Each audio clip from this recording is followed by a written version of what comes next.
Boa tarde. Estamos iniciando o programa Desenvolvimento Sustentável em Debate. Hoje entrevistando a professora Débora Nayar Hoff, que é uma doutoranda aqui do CEPAM, nosso Centro de Econegócios, da Universidade Federal do Rio Grande do Sul.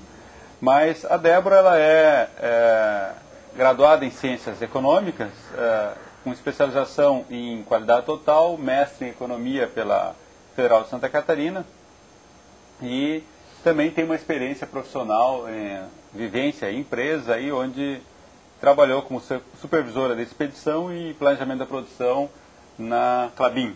É isso, Débora? Exatamente. Bom, e hoje a Débora está aqui para conversar conosco, para falar sobre as dificuldades na avaliação da sustentabilidade nas organizações, que é o tema da tese dela no doutorado no CEPAM, né? Exatamente. E que interessa muito a nós nesse programa. Então, eu queria te perguntar, Débora, em que estágio está a tua tese, né? E quanto você já avançou nessa pesquisa aí sobre essas dificuldades da avaliação da sustentabilidade. Bom, professor, eu queria iniciar agradecendo a oportunidade que a Escola de Administração, bem como o senhor, me propiciam de estar aqui. E trago também o agradecimento da coordenação do CEPAM, porque é um momento importante para nós, enquanto centro de pesquisas, poder mostrar um pouquinho do que a gente está fazendo dentro do centro. Bom, eu estou na fase agora de elaboração do projeto de tese, e fase final de elaboração, já que eu devo defender esse projeto ainda em meados do mês de maio. A discussão do projeto já me permitiu elaborar um modelo analítico a ser aplicado nas organizações, bem como pensar os passos iniciais da metodologia para a aplicação desse modelo, no sentido de avaliar as organizações dentro do tripé da sustentabilidade, ou seja, tentando ver aspectos econômicos, sociais e ambientais que afetam a sustentabilidade das organizações. Ok. Bom, também queria agradecer a presença aí dos nossos debatedores, do Kleber, da Patrícia e do Lauro, né, e para os nossos internautas aí que quiserem encaminhar as questões, perguntas aí nós repassaremos para a Débora. Mas, Débora, quando se fala em sustentabilidade, sempre se analisa o famoso tripé econômico, social e ambiental, né? Certo. A dificuldade em avaliar isso é de estar onde? Você disse que as organizações elas trabalham com as três dimensões ao mesmo tempo, priorizam uma? Na verdade, professor, o que a gente consegue perceber em tudo que eu venho estudando até aqui é que as organizações estão inseridas num ambiente bastante complexo. Elas, hoje em dia, não podem se preocupar apenas com os resultados econômicos do seu processo produtivo. Ou seja, pautar resultado de organização apenas pelo resultado econômico-financeiro é pouco em relação à complexidade do ambiente. As pressões mais recentes que são estabelecidas pela preocupação da própria sociedade em encontrar alternativas para minimizar os impactos das organizações no meio ambiente e melhorar a relação da organização com a sociedade, faz com que elementos sociais e ambientais sejam incorporados nas metas das organizações. A questão é que quando a gente começa a olhar para os modelos analíticos que são propostos pela academia, e aí principalmente as pesquisas ligadas à área das sociais aplicadas, administração, economia, é bem distinta a divisão desses modelos. Nós temos modelos que estão preocupados com o impacto econômico, com os resultados econômicos financeiros das organizações. Temos modelos preocupados com a sustentabilidade ecológica das organizações e, mais recentemente, alguns modelos preocupados com a questão do aspecto socioambiental, tentando, então, já agregar dois elementos do paradigma, né, da sustentabilidade. A grande questão é, nos modelos avaliativos, não tem nenhum que integre os três aspectos. E, ao mesmo tempo, a teoria ou as produções científicas que vão aparecendo enfatizam que se os três pilares do desenvolvimento sustentável não estiverem contemplados, esse desenvolvimento não vai ser sustentável. Até porque muitas vezes os investimentos ligados à questão ambiental e à questão social vão depender de resultados econômico-financeiros para adaptação de tecnologias, melhorias tecnológicas, entre outras coisas. Quando você diz que os modelos avaliativos não consideram os três aspectos, você também está se referindo aos indicadores Instituto Ethos, outros, eles não seriam alguma espécie de modelos que avaliam? Porque parece que aí eles consideram o aspecto econômico, social e ambiental. Só que normalmente as empresas fazem o quê? Elas usam esses modelos e mais alguma coisa. Porque eles sozinhos não conseguem contemplar todos os aspectos. E aí vem um elemento interessante, né? Um dos pontos que é bem importante na literatura tem a ver com a relação das organizações com os atores do processo ou do sistema econômico. E aí, como avaliar se essas relações estão estabelecidas dentro de padrões de sustentabilidade? Normalmente, os padrões que estão estabelecidos nos modelos são muito quantitativos, né? Ou então do tipo, tem isso ou não tem isso? Tem certificação ambiental ou não tem? Tem uma homogeneidade na contratação de homens ou mulheres ou não tem? Como é que isso está estabelecido? Agora, existem fatores que são mais subjetivos e que você normalmente não mensura em números que os modelos não conseguem visualizar. Né? Então, a grande preocupação, pelo menos da minha pesquisa, é essa. É estabelecer uma forma de se avaliar a organização nessas relações que ela estabelece com os outros atores do processo econômico, de forma a perceber se o percurso que ela está andando está indo de encontro à sustentabilidade ou não.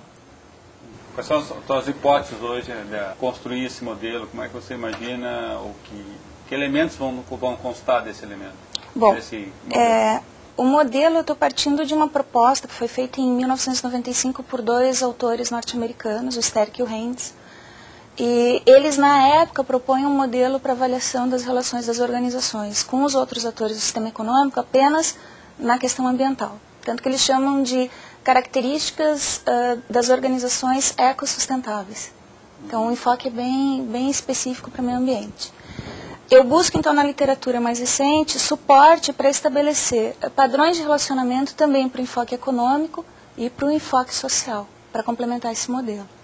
E a ideia é fazer observação dentro das organizações e também uma avaliação externa a partir da visão de especialistas para verificar se esses comportamentos são observados na relação das organizações com os outros atores. Quais atores você imagina que sejam os relações mais conflitosas ou mais difíceis de serem sustentáveis? Eu acho que, se a gente for olhar para a organização, a mais difícil é com as outras organizações. Principalmente se você entrar no âmbito da competição de mercado. No momento em que você olha a organização com seus fornecedores e com seus clientes, a tendência, pelo menos mais recente, são ações mais cooperadas, mais associativas. Mas quando você fala em concorrência de mercado, essas relações normalmente não são tranquilas, elas são de conflito. Só que para você encontrar soluções comuns, por exemplo, para impacto ambiental, tecnologias mais amigáveis ao meio ambiente, você dependeria de relações mais amistosas nesse sentido também. Então, para mim, a mais conflituosa seria organização para organização dentro de mercados competitivos. E aí você vai ter um outro elemento que para mim é importante, que é a relação da organização com a sociedade. Porque em alguns ambientes essa relação não é uma relação amistosa também. Ela, dependendo de como a organização usa os recursos ou como ela trata as suas perdas, os seus efluentes, ela pode gerar relações de conflito também com a comunidade. Para mim são os dois elementos principais. Quando você fala na relação com outras organizações, está se referindo tanto ao concorrente como também com os fornecedores, por exemplo? Claro, claro. Só que, como eu disse, as tendências mais recentes de competitividade nas organizações é estabelecer relações de parceria com fornecedores e clientes. Né? E aí resta para a relação com o concorrente o conflito. Né? Lógico que isso não é uma coisa que dê para se generalizar para toda a economia, mas há uma tendência nas organizações, de, pelo menos nessa relação organização com fornecedores e clientes, ser mais amistosa do que era 10, 15 anos atrás. Você acredita que isso existe mesmo ou ela só é possível em alguns setores? Porque tem o que se observa muito são fornecedores reclamando que são explorados, né, explorados aí nessa relação de que o cliente, no caso, estabelece um preço e diz, olha, você tem que vender por isso, né? Agora veja como você consegue entregar esse produto com esse preço. Na verdade, professor, o que a gente observa quando olha para o sistema econômico como um todo é que tem de tudo um pouco. Né? Você vai ter relações que são estritamente comerciais, compra e venda, e vai ter relações onde você percebe realmente o envolvimento da organização com seus fornecedores, de um crescimento conjunto, né? Uma ideia de rede realmente. Por tudo que eu já li, fica muito claro que depende muito do setor produtivo, do perfil das pessoas que estão gerindo as organizações e de como está o ambiente competitivo dessa organização, para definir tendências de comportamento. Alguns setores produtivos é mais tranquilo esse estabelecimento de parcerias e isso ser realmente parceria. Em outros não. Se usa um modismo para se criar algumas relações e realmente o fornecedor fica espremido numa pressão da organização para cumprimento de padrões produtivos, para cumprimento de prazos e para cumprimento principalmente de preços. Mas varia de setor para setor, porém eu acredito que é uma tendência. A tendência é que mais e mais aquela ideia real de parceria ela se estabeleça entre a organização e seus fornecedores. Se existem tantas diferenças assim e complexidades, você acha que é possível então estabelecer um modelo? Acho que sim, professor. Acho que é possível estabelecer um modelo e é lógico, os resultados eles vão variar dependendo do setor que se vai avaliar, né? A ideia é você ter alguns parâmetros para você poder verificar como a organização está. E a partir disso ela ter a opção de ajustar o seu percurso. É uma autoavaliação. Uma autoavaliação, exatamente. Só que nessa autoavaliação, o diferencial desse modelo que você pretende desenvolver em relação aos que já existem é que ele vai considerar os três aspectos, né, o social, econômico e ambiental. Isso. E que você diz que nos modelos que existem hoje não... Pelo menos é o que o modelo pretende, né? Ser mais completo do que os que estão estabelecidos. E aí, uma coisa para mim é certo. Como todo processo, ele tende a não ser completo, digamos assim. É uma primeira tentativa e a tendência é que o que vier depois desse seja melhor do que o que eu estou propondo. Só que, por tudo que eu já estudei, eu entendo que tem uma falha que precisa ser, pelo menos se iniciar uma discussão para se complementar. Que seria uma possibilidade de enxergar de forma mais completa esse ambiente organizacional, as suas relações e a questão da sua posição em relação ao desenvolvimento sustentável. Eu já li alguns trabalhos tentando relacionar alguns indicadores dessas três dimensões, né? Mas eu gostaria que você explicasse um pouco melhor como é que o teu modelo vai conseguir solucionar essa tentativa de relacionar que vai um pouquinho além, pelo que eu entendi, dos próprios indicadores. Na verdade, assim, a primeira pretensão é não trabalhar com indicadores justamente para fugir do modelo que está posto, que normalmente são parâmetros bem específicos e normalmente quantitativos, né? Então, a pretensão do modelo é avaliar características dos relacionamentos da organização com os diversos atores. Então, no sentido assim, isso vai pegar muito forte a questão da cultura organizacional. Como é que ela enxerga, por exemplo, a sua relação com os fornecedores, que foi uma das questões que o professor Luiz Felipe levantou. Ou mesmo com a comunidade. Por exemplo, um dos elementos que está presente nas características é que uma organização que tivesse a característica de sustentabilidade com um enfoque social, estaria envolvendo a comunidade de alguma forma no seu planejamento estratégico. Para conseguir perceber o quanto ela impacta na comunidade e quais são também os desejos da comunidade para o futuro. Então, veja, ele sai desse modelo quantitativo de indicadores e passa para um elemento muito mais subjetivo, muito mais qualitativo de tentar identificar comportamento organizacional mesmo a partir de determinadas características. O que está sendo difícil para o estabelecimento desse modelo? É justamente você encontrar parâmetros para definir que características seriam as desejáveis. Então, você tem alguma coisa bastante estabelecida na questão ambiental, isso é interessante, justamente por conta do volume de trabalhos que vem sendo feitos. Você tem elementos interessantes na questão econômica, mas quando você entra na questão social, aí você entra num terreno bem árido. De que características são desejáveis para a organização no momento em que ela se relaciona com a comunidade na qual ela está inserida.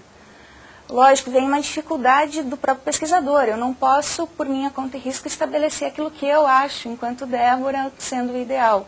Eu tenho que ter algum suporte teórico. E nessa construção tem alguns estudos bem interessantes que acabam aparecendo de tentativas semelhantes. Nem sempre com esse enfoque de ver a tríade, mas no enfoque de trabalhar com características de relacionamentos da organização com os agentes. E isso pode me dar um suporte interessante.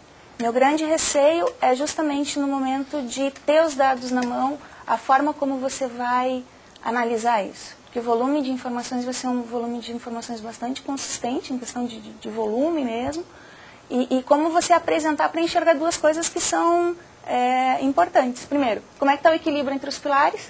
Já que eu estou dizendo que tem que avaliar os três, você tem que perceber isso. E segundo, tu vai ter um comportamento ideal. Olha, o ideal é que a empresa, a organização, atenda 100% dos requisitos que estão estabelecidos no modelo. E aí criar uma escala de onde que ela está nesse comportamento. Vem outro elemento interessante. Dependendo do setor que tu pega, as tecnologias para tornar o produto mais amigável do meio ambiente, tarará, estão mais desenvolvidas do que em outros. Então, também é um ponto crítico a seleção de onde aplicar. Não sei se eu te respondi. Não, gostaria de aproveitar a minha mesma pergunta e questionar, porque normalmente os modelos utilizados, normalmente esses modelos quantitativos que tu falas, é mais fácil, acredito eu, para a própria empresa ver lá, fazer os cálculos, ver os numerozinhos lá, quanto que eles estão produzindo, não produzindo, o que eles estão gerando, e avaliar como eles andam. Esse processo parece bem mais complexo, né? Porque para a própria autoavaliação da empresa, eu acredito eu que deve ser difícil para as pessoas que estão já naquela organização, já nas suas rotinas, nas suas coisas, perceber essas características de interação econômica, interação social, né, e ambiental mais facilmente, assim, através de características, né? Acredito que será que teria que daí vir uma pessoa, sei lá, de fora para poder ajudar esse processo de avaliação da empresa? Como é que seria isso? Na verdade, tu pega num ponto que é interessante, né? Essa autoavaliação ela teria que ser acompanhada por alguém para ajudar na observação. De novo, sempre que a gente fala em desenvolvimento sustentável e organizações, a gente está falando com um elemento que faz parte da cultura organizacional. Existem algumas organizações que conseguem lá, tem um balanço social lindo, maravilhoso, tem toda uma busca de certificação ISO 14000 ou outro tipo de certificação ambiental, mas que não tem incorporado na sua cultura a questão da preocupação com a sustentabilidade. Então, isso mostra que não basta. Não basta você ter um certificado que diz que você cumpriu determinadas metas, se isso não faz parte do dia a dia da empresa e de todo o envolvimento dos funcionários da comunidade. Bem interessante porque assim, o que você encontra de discussões a respeito dessas características pautam muito essa questão de mudança comportamental, inclusive do indivíduo que está inserido dentro da organização. Quer dizer, dele levar para casa a preocupação com a questão da responsabilidade socioambiental, de como ele interage com o meio ambiente, com a comunidade. Então, um elemento que tu fala que a empresa teria que ter um tipo de suporte para fazer essa autoavaliação. Quer dizer, alguém que ajude a fazer esse acompanhamento. E mais do que isso, pelo que eu estou percebendo na proposição do modelo, esse não é um modelo para ser usado mensalmente para avaliar a organização. Nem vai ser uma ferramenta para controle diário de dados ou coisa parecida. Quer dizer, é um instrumento para que, em momentos em que a organização precisa tomar decisões, ela possa ter um panorama de como ela está. Por exemplo, vai investir numa nova tecnologia.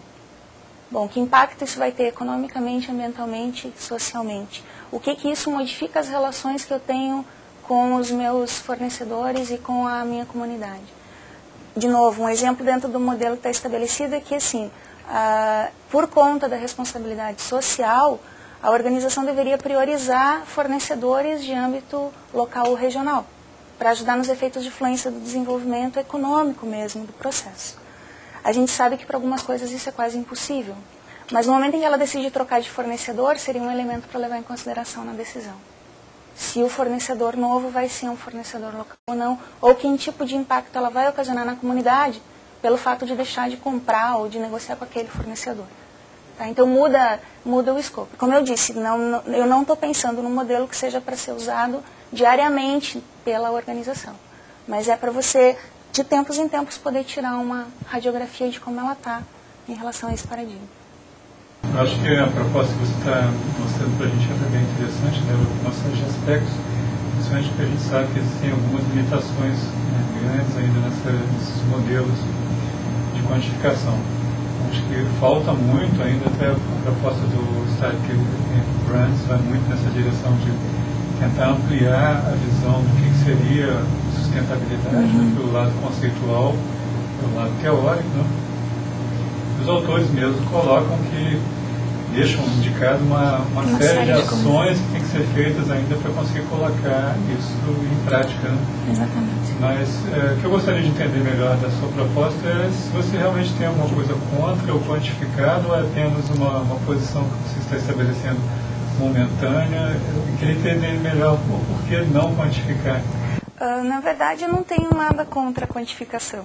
Pelo contrário, eu gosto de modelos numéricos, já trabalhei com isso há muito tempo, mas, na verdade, é um desafio, né? Porque pela formação que eu tenho, eu sou economista, tenho mestrado em economia industrial, números, modelos numéricos, avaliação de desvio padrão, isso é uma coisa que é rotina para o dia a dia.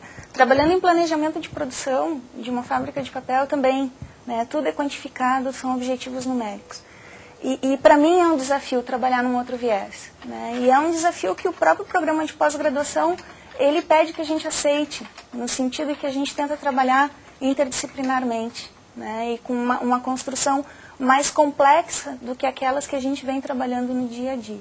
Então, a opção por trabalhar com um modelo que não quantifique, e aí uma coisa para mim está claro, que no final provavelmente restarão gráficos e comparações numéricas, mas a origem da informação é uma origem qualitativa, né? É justamente para me desafiar a trabalhar dentro de um modelo diferenciado.